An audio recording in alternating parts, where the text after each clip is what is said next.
डाव्या डोळ्याचा पडदा पडला होता आणि कायमस्वरूपी माझ्या डाव्या डोळ्याची दृष्टी गेली. वडिलांना सांगितलं की ज्या पद्धतीचे विड्रॉल सिम्पटम्स याला आलेले आहेत, आम्हाला नाही वाटत की तुमचा मुलगा 24 तासाच्या पेक्षा जास्त जगू शकेल. तर हॉस्पिटलमध्ये जाण्यापेक्षा हा नातेवाईकात गेलेला काय वाईट. आणि we were not having option. उपराष्ट्रपती हमीद अन्सारी यांच्या हस्ते मला रोल मॉडेल ऑफ इंडिया ह्या पुरस्काराने गौरवण्यात आलं. सतत जिंकण्याचा, शुद्ध, शाश्वत आणि 100% घवघवीत यश देण्याचा फॉर्म्युला मित्रांनो मी तुम्हाला देणार आहे.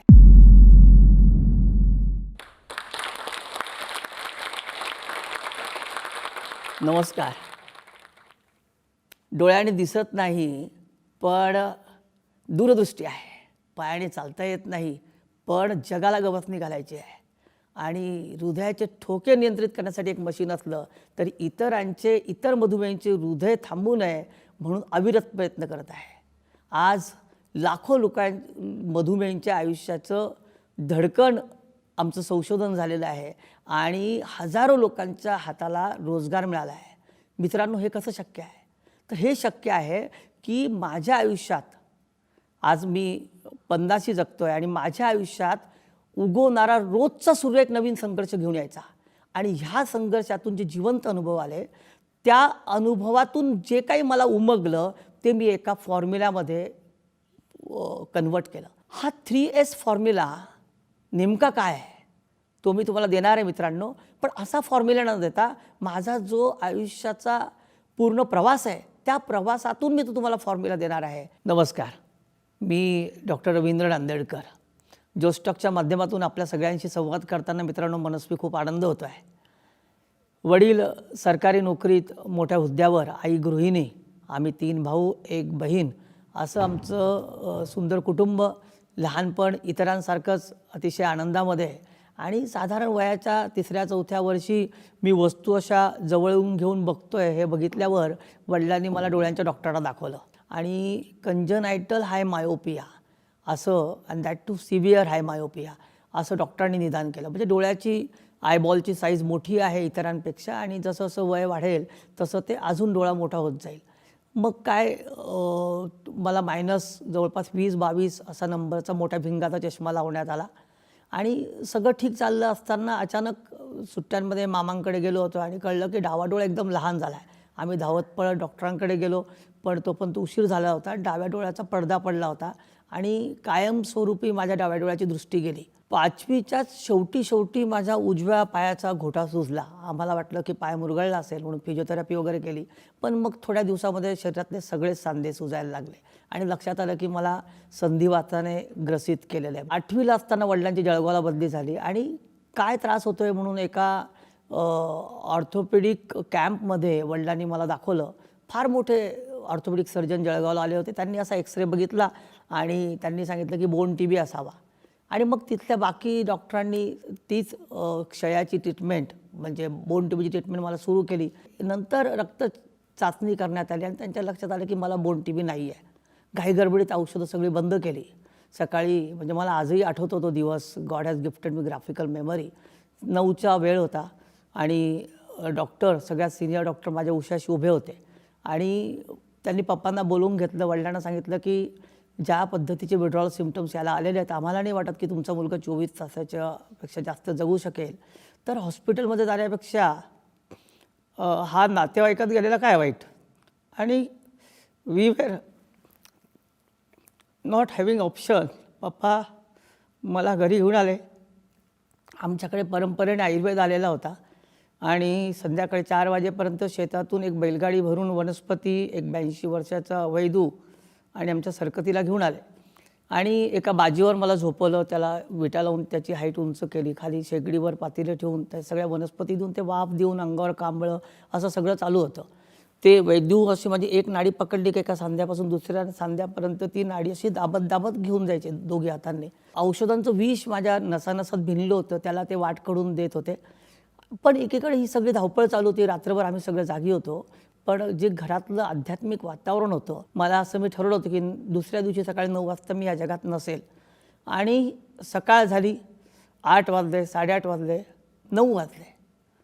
ज्या गोष्टीसाठी मी तयार होतो ती गोष्ट मात्र घडली नाही आणि एखाद्या स्टॅम्प पेपरवर वॉटरमार्क असावा मित्रांनो, तसं माझं मन, बुद्धी आणि अंतरंगावर एक गोष्ट बिंबित झाली की जगात असंही एक सायन्स आहे जे माणसाला मृत्यूशयेवर असताना देखील जगण्याची एक संधी देऊ शकतं. आणि मी ठरवलं की ज्या शास्त्राने म्हणजे आपल्याच भारतातल्या आयुर्वेदाने मला जगण्याची संधी दिलेली आहे, उर्वरित सर्व आयुष्य माझ्यासारखे हजारो लोक त्या जगण्याच्या संधीची वाट बघतायत, तर त्यांच्यासाठी मी काम करीन आणि हे शास्त्र जगभर घेऊन जाईन. पुढे माझं जे उद्दिष्ट पूर्तीसाठी मी औषध निर्माणशास्त्र म्हणजे फार्मसिस्ट शिक्षण घेण्याचं ठरवलं. आता मला जगण्यासाठी एक ध्येय मिळालं होतं. आपल्या ज्या उणिवा असतात, आपले जे विकनेस आहेत ज्यामुळे आपण जनरली हारतो, माझं असं तत्व आहे की आपण ह्या उणिवांनाच जर आपलं आयुष्यातलं वेगळंपण म्हणून स्वीकार केलं, म्हणजे आपल्या उणिवांनाच आपलं जर शस्त्र केलं, तर मात्र आपल्याला आयुष्यामध्ये जगामध्ये कोणीच हरवू शकत नाही. आपण जगज्जेता होतो. फार्मसीमध्ये मला म्हणजे 8वी 9वी 10वी मी सगळं रायटर घेऊन शिक्षण करत होतो. वडील माझा अभ्यास करून घ्यायचे. 10वीमध्ये मी गणितामध्ये संपूर्ण जळगाव जिल्ह्यात पहिला आलो. I got a national merit scholarship आणि 84% गुण मला 10वीला असल्यामुळे ध्येयपूर्तीसाठी मी औषध निर्माणशास्त्रामध्ये म्हणजे फार्मसी शिक्षण घेण्याचं ठरवलं. कायम मेरिट स्टुडंट असल्यामुळे ॲडमिशनचा प्रश्न येत नव्हता, पण परीक्षा आली की धावपळ व्हायची. डी फार्मसीमध्ये महाराष्ट्रात पहिला आलो. डिग्री फार्मसीमध्ये 4ही वर्षात विद्यापीठामध्ये मेरिटने पास झालो आणि नंतर गेट 94 ही IIT खरगपूरकडून घेण्यात येणारी परीक्षेत पूर्ण भारतात 357 आलो. त्यामुळे माझा एमफार्मचा मार्ग सुकर झाला. एमफार्म केलं, पुढे माझं PhD केलं आणि मी धुळ्याच्या ARA कॉलेज ऑफ फार्मसीमध्ये व्याख्याता म्हणून नोकरीला लागलो. आणि 2001मध्ये मी सुखासुखी असलेलं माझं जे प्राचार्यपद त्याचा राजीनामा दिला आणि जळगाव येथे अन्वेष मधुमेह संशोधन केंद्राची स्थापना केली.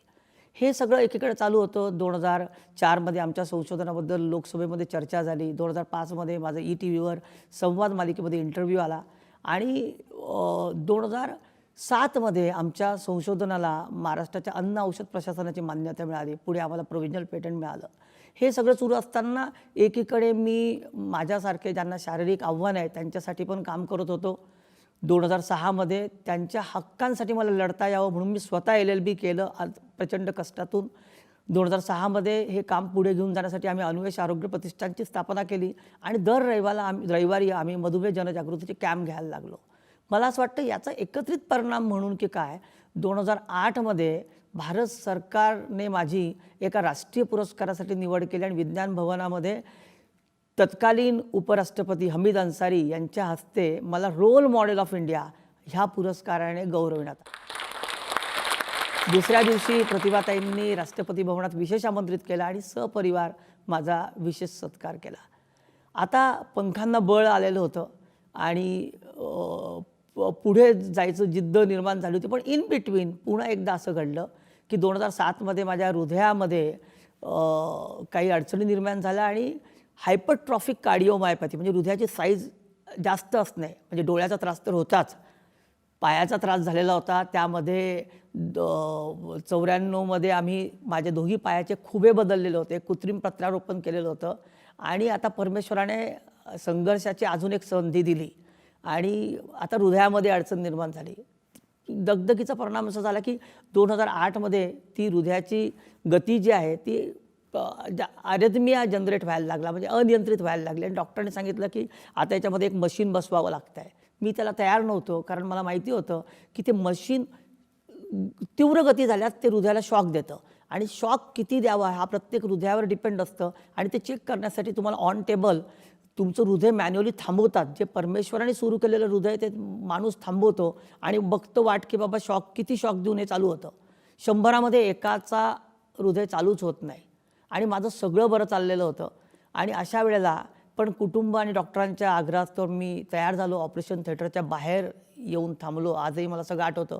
उजवा हात आईने पकडला होता, डाव्या हाताला आमची चिमुकली माझी मुलगी श्रुती होती आणि मी to be or not to बीमध्ये होतो. जाऊ का नको जाऊ, आपल्या बाबतीत जर हे हृदय नाही चालू झालं तर ती 1% रिस्क माझ्या बाबतीत 100% होणार होती आणि चांगलं चालू असलेलं आयुष्य का थांबवायचं. पण तितक्यात मला आठवलं की ज्या तत्वावर मी माझं आयुष्य जगतो आहे, शब्द ब्रह्म, आपण जे म्हणू तेच ह्या जगामध्ये होतं. आणि मी म्हटलं हे काय चाललं आहे. मी झटकन आईचा हात झटकला. आईला म्हटलं की डोंट वरी, मी असा गेलो आणि असा आलो. आणि मित्रांनो घडले तसंच. तास 2 तासात माझी शस्त्रक्रिया यशस्वी करून मी सही सलामत बाहेर आलो. पुढे ध्येयपूर्तीच्या दृष्टिकोनातून आता मधुमेह हाच विषय आयुष्याचा श्वास आणि आयुष्याचा ध्यास झालेला होता.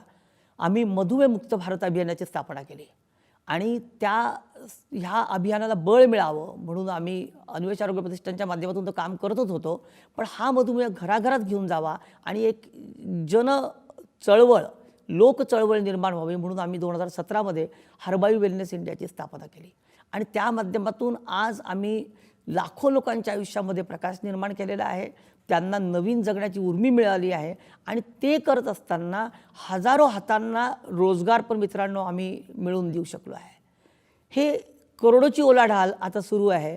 आजपर्यंत आम्ही लाखो लोकांचं फ्री ब्लड शुगर चेकअप केलं आहे. जे काही दररोज उगवणारा सूर्य एक नवीन संघर्ष घेऊन येत होता आणि त्याच्यातून जी काही जिवंत अनुभव माझ्या आयुष्यात आली, त्याच्यातून एक फॉर्म्युला मित्रांनो आयुष्य जगण्याचा तयार झाला आणि तुम्हाला खरं सांगतो की त्या फॉर्म्युल्याचा वापर करून मी आयुष्यात सतत जिंकत आलो.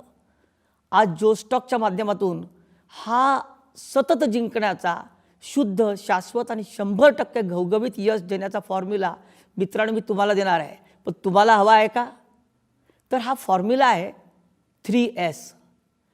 जे काम तुम्हाला आयुष्यात करायचं आहे ते सत्य आहे का, म्हणजे ते सत्याच्या बाजूने जाणारं आहे का, ते नीतिमत्तेला धरून आहे का आणि तुमच्यासोबत ते जगाचं कल्याण करणारं आहे का. हे जर असेल तर मग त्या ध्येयपूर्तीसाठी तुम्ही कटिबद्ध व्हा. आयुष्यात कितीही संकट आली, अगदी संकटांची सुनामी आली तरी मी डगमगणार नाही आणि मी हातात घेतलेलं काम टाकून देणार नाही असा संकल्प करा. आणि एकदा का तुमचा संकल्प झाला तर त्या संकल्पपूर्तीसाठी आयुष्याच्या शेवटच्या श्वासापर्यंत सातत्याने प्रयत्न करा. हा 3S फॉर्म्युला म्हणजे सत्य, संकल्प आणि सातत्य. हे जर तुम्ही केलं तर सक्सेस असं येणार. आणि हेच माझं म्हणजे हा जो फॉर्म्युला आहे माझ्या लाईफचा, ह्या फॉर्म्युल्याचा बेस पण मी तुम्हाला जाता जाता सांगतो की मित्रांनो, मी म्हणजे माझा हात नाही, मी म्हणजे माझं डोकं नाही, मी म्हणजे माझं पोट नाही, माझं हृदय नाही, कारण हृदय पण आता ट्रान्सप्लांट करता येतं, उद्या ब्रेन ट्रान्सप्लांट करता येईल. मग मी कोण आहे? मी म्हणजे माझ्या शरीरातलं आत्मचैतन्य. आणि हे चैतन्य म्हणजे ही ऊर्जा आणि ब्रह्मांडातली ऊर्जा ही एकच आहे. मी शास्त्रज्ञ आहे. जर तुम्हाला एक्सप्लेनच करायचं असेल तर तळ हातावरचा दवबिंदू आणि अथांग सागरातलं पाणी दोघं पण H2O आहे. आणि जर पदार्थ एक असेल तर त्याचा गुण पण एक असायला पाहिजे. त्याच ब्रह्मांडाची ऊर्जा जर माझ्यामध्ये वास करत असेल आणि हे ब्रह्मांडामध्ये संपूर्ण निर्माण करण्याची, पालन पोषण आणि संपूर्णाची ताकद GOD, जनरेटर ऑपरेटर डिस्ट्रॉयर आपण म्हणतो, गॉड, ही जर ब्रह्मांडामध्ये असेल तर त्याचाच अंश मी असल्यामुळे ती सगळी ताकद माझ्यामध्ये पण आहे. फक्त गरज आहे की त्याची जाणीव होण्याची. आणि एकदा का ती जाणीव झाली की इम्पॉसिबल स्वतःहून येऊन तुम्हाला म्हणेल की आय एम पॉसिबल. थँक्यू. हा व्हिडिओ आपल्याला कसा वाटला हे आम्हाला कमेंट सेक्शनमध्ये कळवा आणि आपल्या मित्रांसोबत शेअर करायला विसरू नका.